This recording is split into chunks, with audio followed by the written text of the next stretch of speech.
Bonjour, nous voici dans la deuxième version de la modification des couleurs via les pixels pour un élément dans le temps.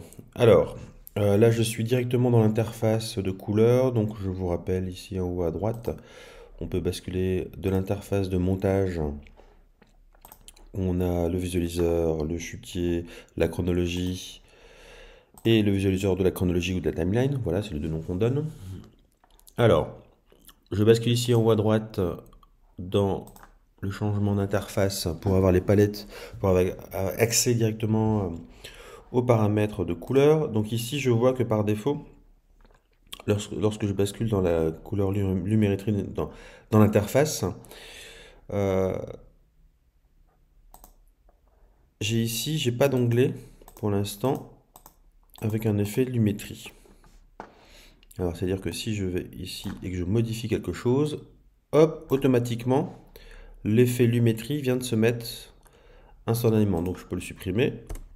Mais si par hasard j'avais pris comme le premier exemple, la possibilité de pouvoir choisir mon effet et de le déposer sur mon clip, je vais dans les effets vidéo. Dans les effets vidéo, j'ai ici les changements colorimétriques et j'ai bien sûr ici l'effet lumétrique que je peux prendre et venir glisser. Ça revient à la même fonction. Voilà. Alors, là, ce qui m'intéresse, c'est de pouvoir changer les pixels de couleur de mes fleurs. Alors, la dernière fois, on avait été passé par les courbes. Là, ce que je vais faire, c'est que je vais changer et je vais intervenir en fait directement par un changement de couleur. Ici, qu'on appelle les couleurs T, comme on peut le voir ici, les couleurs TSL, donc teinte, saturation et luminosité secondaire. Alors, je vais pouvoir ici déterminer quels pixels vont être affectés par ce changement. Alors, quand je clique sur la petite pipette, je viens ici choisir une couleur. Et là, automatiquement, j'ai la couleur qui a été déterminée avec une plage en saturation et en luminosité. Alors, pour mieux voir, pour vraiment affecter les couleurs avoisinant, les pixels avoisinants de ma couleur, je peux ici basculer ici. Si je demande couleur gris en sélectionnant ici, je m'aperçois que j'ai que quelques pixels. Et ici, couleur noire. Voilà, donc en cliquant ici sur la petite pipette, je vais pouvoir ajouter les pixels et pouvoir peut-être aussi supprimer certains pixels qui sont un peu trop proches d'autres contenus dans mon image.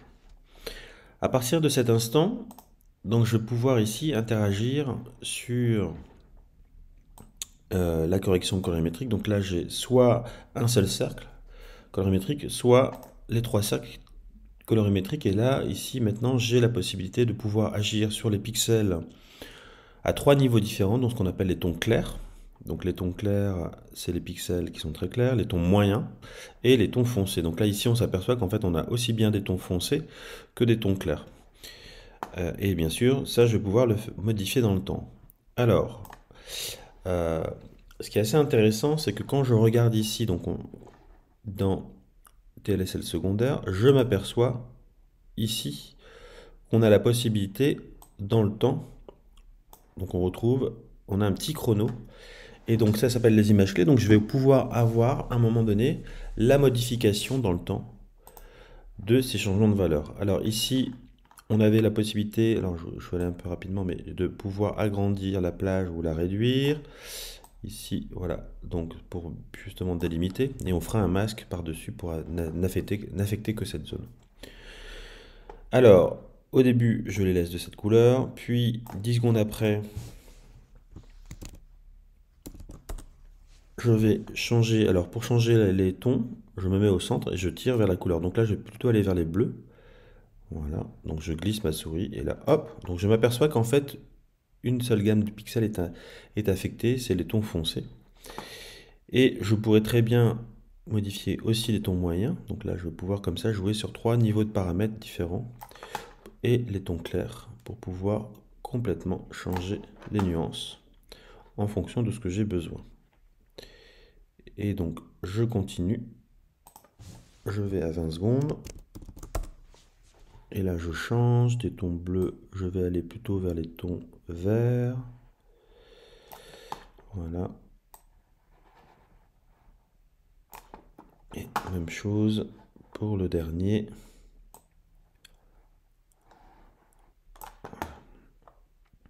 Alors je peux aussi jouer sur la saturation. Voilà. Et donc là, ça m'offre justement la possibilité de pouvoir intervenir sur plusieurs degrés de paramètres. Et je vais un peu étendre pour affecter un peu plus.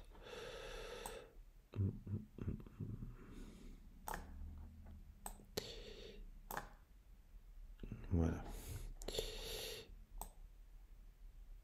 Et donc si je regarde, j'ai bien une modification temporellement dans le temps de la zone ici. Et bien sûr, j'ai la même chose pour les couleurs. Donc là, je vais revenir, donc j'étais avec ce paramètre là, je reviens ici pour remettre au centre parce que c'était le démarrage, j'avais pas activé le chrono.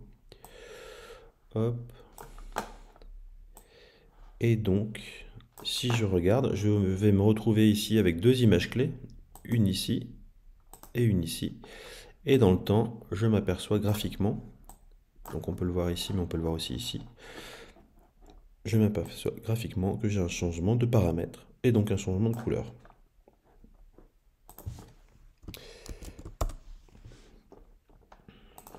Donc, je continue, 30 secondes. Là, je vais aller plutôt vers des jaunes.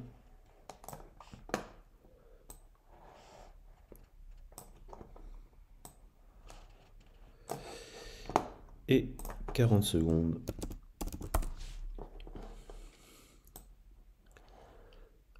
Voilà.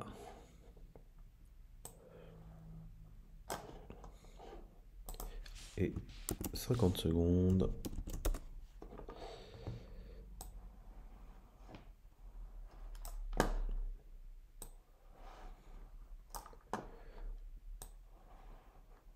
Alors, ici, je vais baisser un peu parce que c'est un peu vif et comme c'est...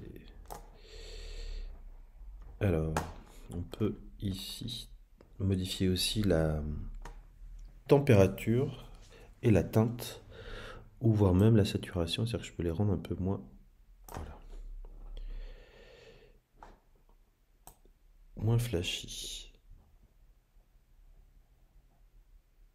Voilà, et ce qui serait bien, pour faire une boucle, si j'ai envie de que ma vidéo soit lue en boucle, de remettre à la fin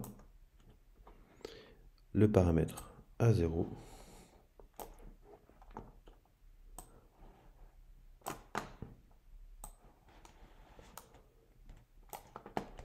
Voilà. Comme ça, j'ai une lecture en passant par des niveaux différents. Alors, comme pour le premier exemple, je vais délimiter ici une zone. Donc c'est ce qu'on appelle un masque ici pour pouvoir affecter ce changement simplement à cette zone.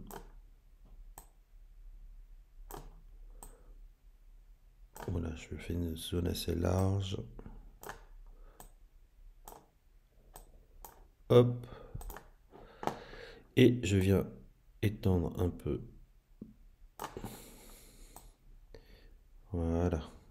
Donc on a quelque chose de correct.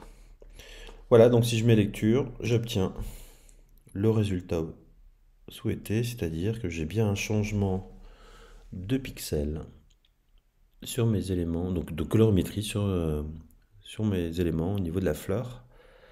Voilà, et puis comme ça prend que quelques pixels, en fait le résultat, même si c'est comme une forme d'accident, mais ça donne un résultat légèrement différent d'une colorimétrie naturelle. Voilà. Alors bien sûr, tout ça peut être affiné avec des réglages de paramètres un peu plus précis. On termine, il reste 20 secondes, on va voir ce que ça donne vers la fin.